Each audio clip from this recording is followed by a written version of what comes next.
Ladies and gentlemen, we are very happy to have you here. This is a very special place to come together for the first Berlin Investment Forum. We have a special challenge this morning, but we will meet this challenge by using the same tools which we need to combat climate change. We have to be realistic. In the next 20 years, over 3 billion people will move out of poverty. That in itself will create a massive demand for energy. So you see, even with 2 degrees warming, we may collapse the Greenland ice sheet, but beyond 2 degrees, it's like an ever denser array of stop signs, and you just run into it. Yeah? And do we really want to overrun all these stop signs? What does it actually mean when a country decides to move away from nuclear and fossil fuels over to renewables until 2050? Germany's leading in a lot of these areas. I don't think anyone in the world didn't know that day. Was it last summer or a couple summers ago when Germany hit the 50% mark in basically producing energy from a renewable source. So if you guys can do it, we all can do it. And if you read the quote at the bottom from the governor, it's important to see that it's not just markets which are short-term, but often many regulators too.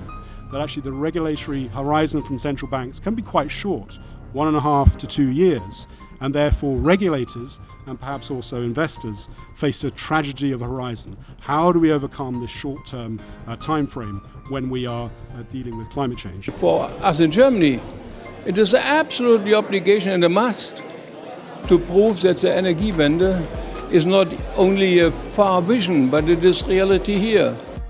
With the more noise that we were hearing about climate change, the more investor initiatives, it seemed almost like every day a new coal company or new oil company was arriving in London to raise money.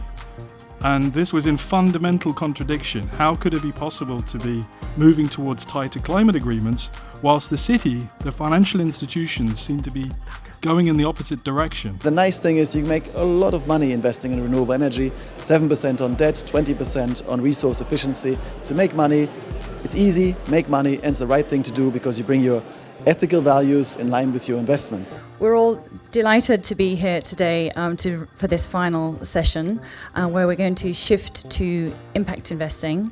Yeah, maybe before we go into intentionality, it's important to explain that impact investors do want to make money and impact, not one or the other. Well, it's a pleasure to have all these different stakeholders in one room. It's always interesting to see when different perspectives come together and you see an exchange that otherwise wouldn't happen. The scientific keynote was suggesting, a direct link between, carbon, cumulative carbon production and really, power in terms of, bringing economic stability and therefore, giving us countries world voice, etc.